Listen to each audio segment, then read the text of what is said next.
Në Hag po zhvillohet gjyqi ndaj ish-komandantëve të Ushtrisë Limbtare të Kosovës, ku Prokuroria Speciale ka kërkuar 45 vite burg për secilin nga ish-komandantët të Ushtrisë Limbtare të Kosovës.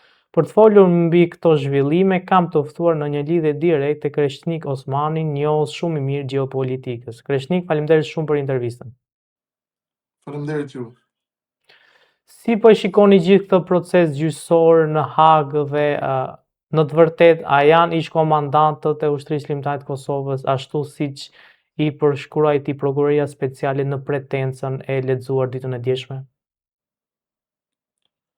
Ajo që po ndodh në Hag është një çështje më e madhe se sa ish drejtuesit e UÇK-s. Ajo që po ndodh në Hag është një proces i komplikuar gjeopolitik që ka lidhje me dinamikat globale në këtë moment që po kalon bota.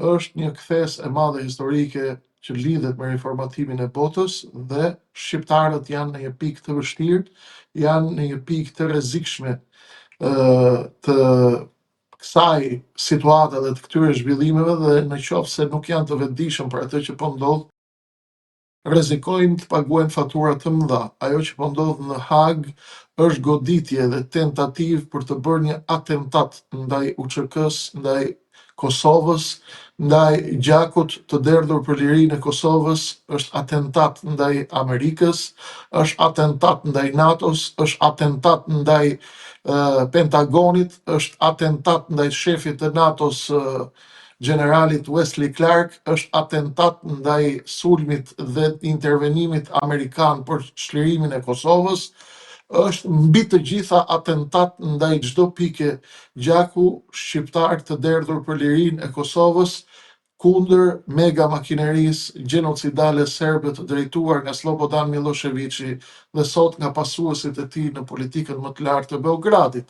Është një vendim i pabazuar në fakte konkrete përveç se mbi trillime dhe poshtërsi të dirigjuara nga Beogradi dhe satelitët më të mëdhenj të Beogradit, të cilët kontrollojnë dhe diktojnë lojën e tij rajonale për nevojat e tyre gjeopolitike. Tentativa e Hagës në këtë moment për të shpartalluar në themel dhe për të ekzekutuar me një plumb në zemër të gjithë çështjen e Kosovës ka synim të demoralizojë shqiptarët dhe aleatët e tyre më të mëdhenj ndërkombëtar në mënyrë që të gjyqëzohen për planin e ri, për projektin e ri, që është agenda e Aleksandar Vučićit, Aleksandar Vulinit dhe qarqeve të tjera ekstremiste serbe të cilat duan ta rikthejnë Kosovën me të hijen tek ëndrat e tyre, gjë që nuk ka për të ndodhur. Zoti Osmani, ju folët për një komplot ose për një skenar të mundshëm. Nuk ka komplot këtu, është e qartë ajo, nuk është komplot. Komploti bëhet në mënyrë më të fshehur. Nuk ka komplot, ata po e bëjnë hapur. Pyetja ime është ku e marrin gjithë këtë fuqi kur ju thoni që është kundër NATO-s, kundër SBA-s, kundër shumë, po themi, qarqeve të rëndësishme që kanë fuqi shumë të mëdha botërore. Pra, kush po e bën gjithë këtë skenar? Pyetja është e rëndësishme. Kush po e bën dhe si guxojnë të godasin? Fillimisht duhet kuptojmë kulisat se çfarë po ndodh sot në planet. Ka një luftë civile në majën e elitave globale. Luftë civile tek maja e shtetit të thellë në Amerikë, ka luftë civile tek i gjithë establishmenti botëror perëndimor, i cili ka drejtuar hemisferën perëndimore prej vitit 1945 deri më sot. Kjo luftë civile që ka shpërthyer atje ka plasur edhe pusetën e Epsteinit, që ishte një shantazhues, nuk ishte thjesht një personazh kriminal që kryente aktivitet antiligjor, pedofilie dhe seksi me të mitur për elitat botërore, ishte një instrument i madh kontrolli nëpërmjet të cilit kontrolloheshin dhe shantazhoheshin elitat botërore. Puseta ka shpërthyer brenda elitave të botës, ka luftë civile. Janë në luftë civile korporatat e mëdha, globalistët, klanet e armëve, klanet e paqes të luftës, Pentagoni, CIA, agjencitë e zbulimit dhe të gjitha këto polet tashmë janë në përplasje. Do të nxjerrin dhe kanë nxjerrë koburën ndaj njëri tjetrit në ballë. Secila palë thotë që ka armë shkatërimit masiv. Secila palë thotë që ka video për palët e tjera. Kjo luftë civile në majën e elitave kontrollohet nga duar të ndryshme, përrjedhoi kemi një luftë civile edhe tek institucionet që prodhoi rendi botëror i 1945, i cili tashmë po bie. Po bie sepse po riformatohet një rend i ri botëror. Derisa të riformatohet ky rend i ri botëror, do të kemi një paqartësi në vendimarrjen e këtyre institucioneve. Për shembull, Haga, që është një nga institucionet apo një derivat që është gjykatë speciale e krijuar nga vet Hashim Thaçi me mbështetjen e Edi Ramës që bën sosi patriot këtu në Tiranë, dhe sikur i prehet barku për Hashim Thaçin dhe për UÇK-n, ishte Edi Rama ai i cili shkoi bashkë me helikopterin e tij, shkoi në Kosovë për t'i bërë presion Hashim Thaçit, sepse establishmenti dhe linja sorosiane e Birnit aso kohë në Ballkan kishte interes që të hapej gjykata speciale. E hapën gjykatën speciale dhe tashmë ranë brenda vet asaj që hapën me duart e tyre, sepse Hashim Thaçi, Kadri Veseli, Jakub Krasniqi dhe Recep Selimi nuk e dinin, nuk e lexuan dot gjeopolitikën, nuk e lexuan dot se çfarë do t'i priste më pas. Ata mendonin se nuk do të merrnin dënim nga të njëjtat duar që i krijuan. Pra Hashim Thaçi ishte miku i ngushtë i sekretares amerikane Madeleine Albright, ishte një njeri i mbështetur nga shërbimet amerikane, ishte një njeri i cili e mori përsipër generali Wesley Clark. Wesley Clark nuk është vetëm shefi i NATO-s.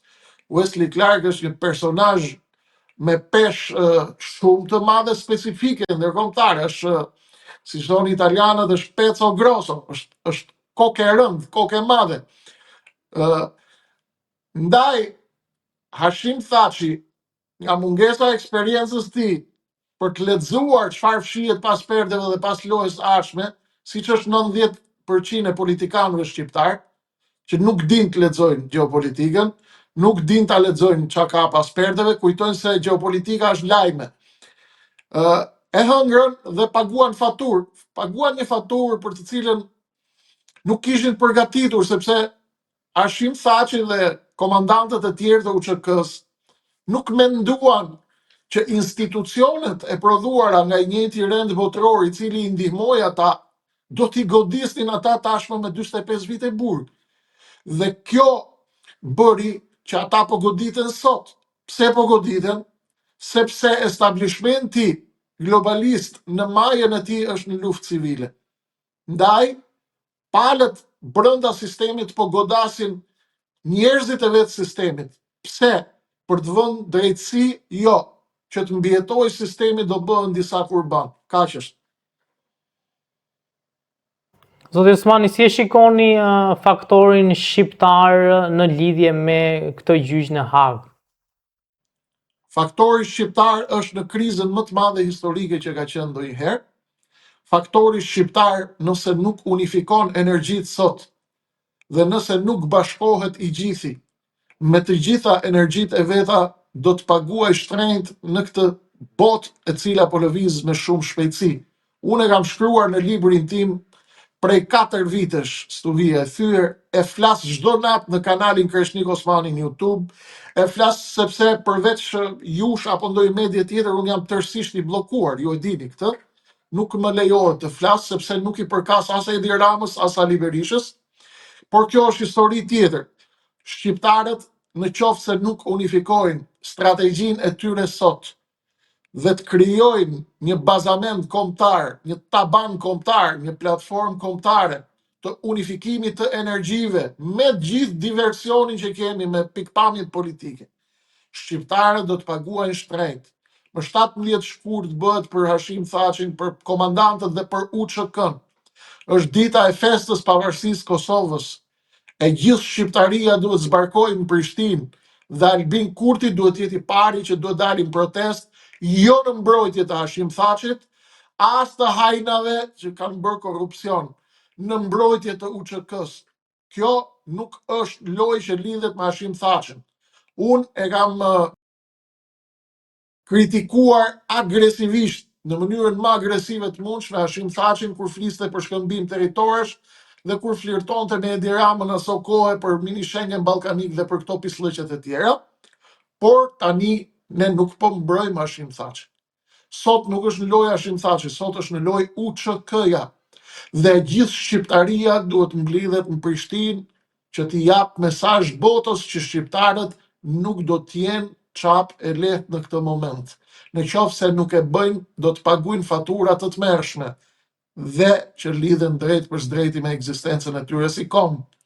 Ju a kemi thënë ka 4 vite bëuni gati, por thani jeni konspiracionist, po ku merrni vesh ju, tani i marrin ato që i themi ne dhe dalin i thënë televizion me fjalë tjera.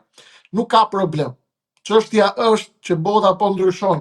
Dhe nëse nuk bëhemi gati për këtë ndryshim, do të paguani fatura të tmerrshme që si keni imagjinuar ndonjëherë. Faktori shqiptar në Tiranë, Prishtinë, në Ilirid, Malsin, Lugin, duhet të riunifikojë dhe të gjejë formula për të bashkuar energjitë e veta dhe të bëjnë ballë këtij tërmeti ndërkombëtar, i cili fillon nga Haga dhe përfundon tek selit e tjera ndërkombëtare, të cilat kontrollohen edhe nga miqtë e shqiptarëve, por edhe nga armiqtë e shqiptarëve. Nëse nuk e bëjmë këtë tani, ne rrezikojmë ekzistencën si kombë. Zoti Osmani, në një kohë kur në Hag po zhvillohet gjyqi ndaj ish-komandantëve të ushtrisë shqiptare të Kosovës, në shumë raste edhe me informacione nga Serbia, ka dalë në skenë një dokument ku bëhet me dije se në mes të Tiranës do të hapet një televizion serb. Çfarë është kjo lëvizje? Ato informacionin parmbrëmë kam gjetur. Kam bërë video me dokumenta. Çfarë është kjo lëvizje dhe si mund të lejohet që një televizion serb të hapet mes Tiranës?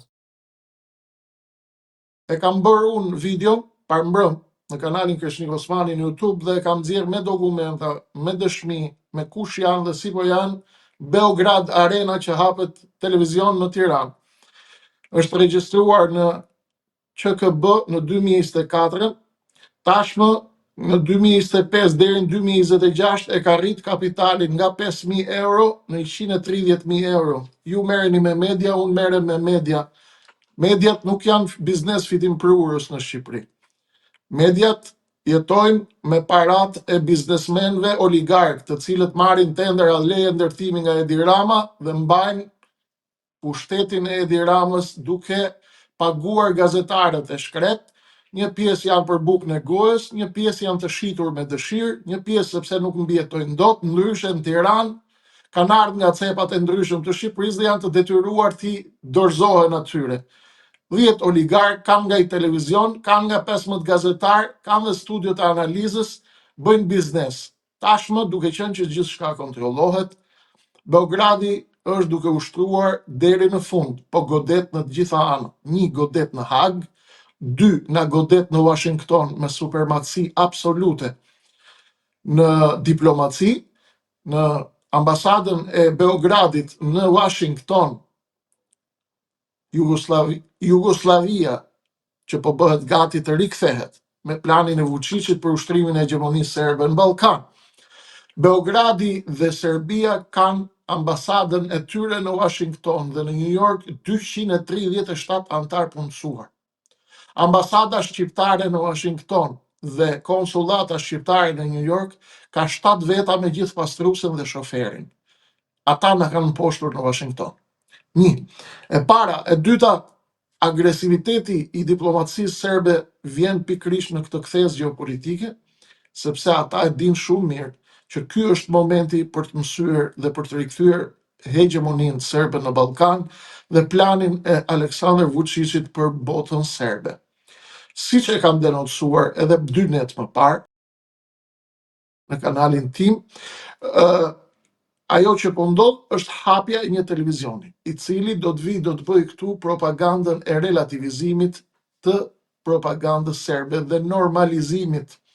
Ata nuk do të vinë më me tanke, ata nuk do të vinë më me ushtri, ata do të vinë me soft power, me ndikim mediatik, me ndikim të ndryshimit të narrativës.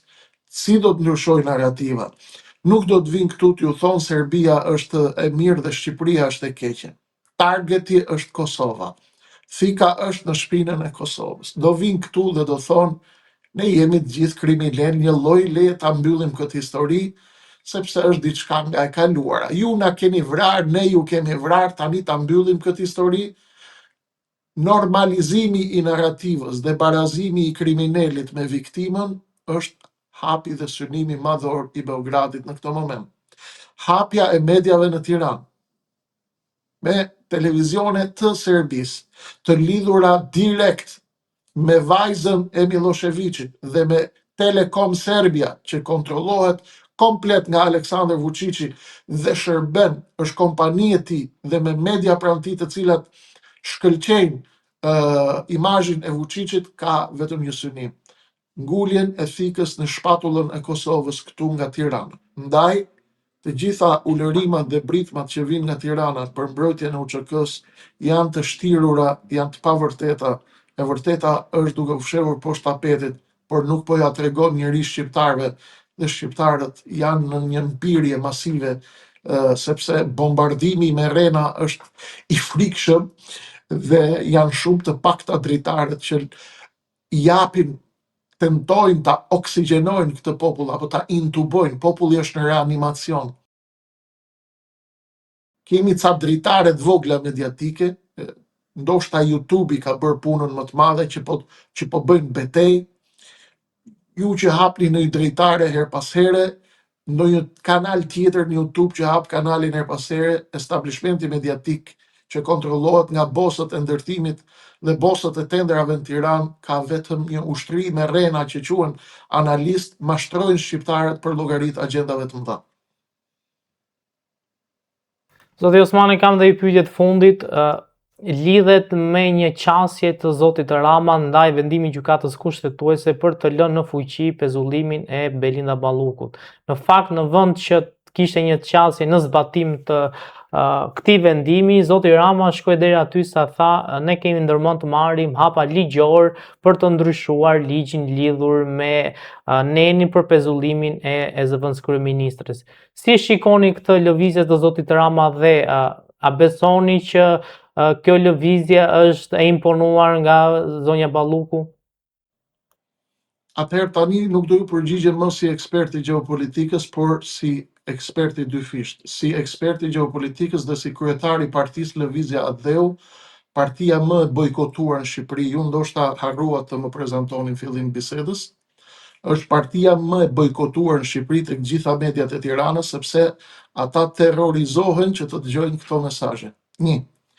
Edi Rama e ka bërë këtë në tentativë për të bërë grushtin e shtetit për të cilin ai pretendon se po ja bën drejtësia dhe gjyqësori.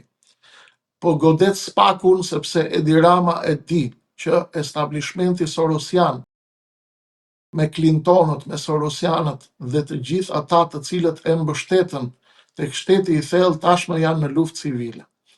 Siç e thash në fillim të bisedës, Edi Rama e di shumë mirë që Amerika ja ka mbyllur të gjitha dyert dhe nuk do ta kontaktojë ata. Ky është vendim që është marrë në Amerikë. Tashmë ai po bën gjithçka që mundet në mënyrë që të mbijetojë dhe po tenton të bëjë një grusht shteti. Tashmë po më thonë njerëzit, po si na bën humor o Kreshnik, si mund të bëj grusht shteti një njerëz që është në pushtet? Ja po ju a tregoj. Goditja e nenit 242 të kodit procedurës penale dhe heqja e nenit i cili ndalon pezullimin e gjyqtarëve të korruptuar është puç shteti dhe rënja e Republikës. Grushti i parë i shtetit u krye nga Balluku dhe Edi Rama në zgjedhjet e manipuluara të 11 majit, të gënjura, të mashtruara dhe të vjedhura me ndihmën e karteleve të drogës dhe të kokainës, të cilat i kanë dalë qartë në raportet e europianëve dhe të amerikanëve. Ata nuk duan më Edi Ramën dhe nuk kanë asnjë kontakt me të, as Amerika, as Shtëpia e Bardhë, as Departamenti i Shtetit.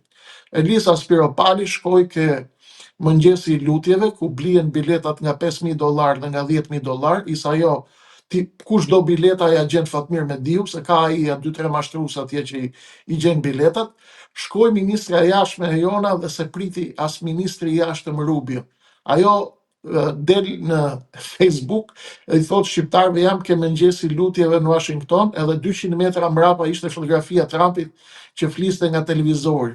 Këta nuk po takojnë më dot as rojet e tualeteve të departamentit shtetit. Kanë krizë.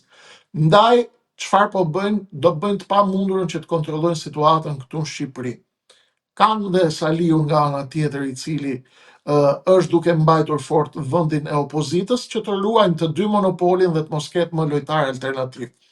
Ndaj, Rama po përgatit grushtin e dytë të shtetit. Grushti i parë ishte kur mori 82 mandate me krimin e organizuar dhe me kartelet e kokainës, dhe Rama thot sot po më bën drejtësia grusht shteti si mund të vi Spaku dhe GKK-ja të vit mua të më godasi ministrin, apo ai është pjesë e ime, ka me mru unë, ka imunitetin, është ekzekutivi. Si mund të vi? Po mirë, nëse nesër Edi Rama me kartelet që ka dhe me ndihmën e gjithë anti-shqiptarisë këtu në rajon, mund të marrë zgjedhjet edhe 100 mandate. Mund të fitojë edhe 140 mandate Edi Rama.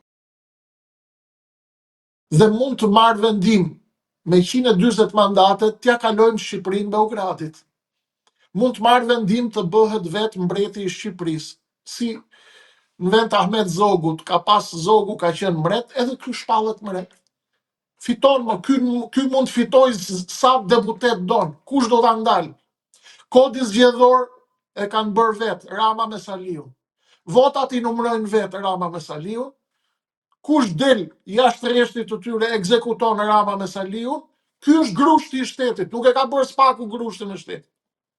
Amerikanët dolën i thonë sot, Nancy Varnhorn i tha, do ta këpusim dorën tënde nëse shkel dhe ndërhyn tek drejtësia. Pra nuk ke më shans ta ndryshosh nenin 242.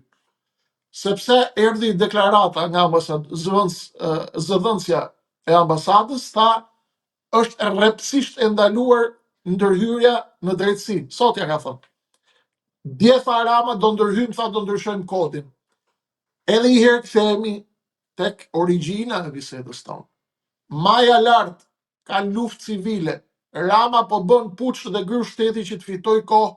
Berisha po bën protesta që të fitoj kohë. Kodin dhe gjithë puçin e shtetit e ka bërë Rama me Berishën bashkë. Dhe këtë shqiptarët e shkret nuk duhet ta kuptojnë, sepse nuk i lën ta kuptojnë. Është një popull madhështor ai që del dhe proteston. Kanë dalë nga urrejtja për këtë regjim. Por shkretët nuk e dinë se përse dalin, sepse nuk e dinë se çfarë luhet mbrapa në kulisa. Puçi është bërë, puçi ka mbaru punë. Ndaj, nëse ndërkombëtarët, nëse Amerika bie dhe gjujzohet atje në Washington, në rendin e ri botror, ne do të ikim këtu, do të paguajmë fatura të mëdha. Nëse Amerika ka dëshirë ta ndihmojë këtë popull dhe sistemi ka mundësi të riformatoj veten e vet, siç po bën, sepse Edi Rama ishte lojtari i sistemit, ishte produkti George Sorosit, 30 vjeçare politika, 34 vjeçare, Majtas dhe Djathtas, PSD ishin të dyja produkti George Sorosit. Shqiptarët më pyesin dhe thonë, po pse po i djeg George Sorosi këta kur janë? Sorosi dhe sistemi i djeg disa nga lojtarët, i bën kurban që të pastroj vetveten dhe të ruaj vetveten. Kjo është e gjithë skema.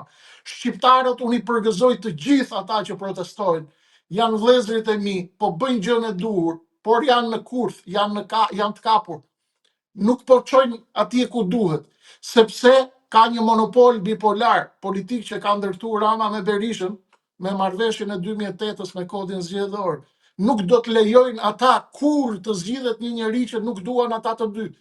Ndaj populli duhet ta kuptojë këtë. Ky është puçi më i madh i shtetit. Ndaj po ndërhyn Spaku me GKK-on. Po Spaku pse po ndërhyn? Se ka marrë malli me vendos drejtësi? Jo.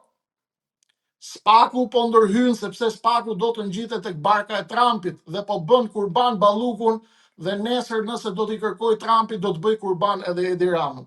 Edi Rama e ka kuptuar këtë dhe ka thënë do të shkoj, do ndryshoj nenin 242 të kodit procedurës penale, do mbroj veten, presidentin, Endri Shabanin që e vuri vet atë Karagjozin e Nismës, atë e Oxfordianin që do të luftonte Saliun edhe Edi Ramën dhe që shkon e bën me votat e Saliut dhe me votat e Edit e zgjodhen avokat populli. Po të hallen me shqiptarët. Shqiptarët thonë, pastaj e ka faj Kreshniku se nuk i bihet të gjithëve.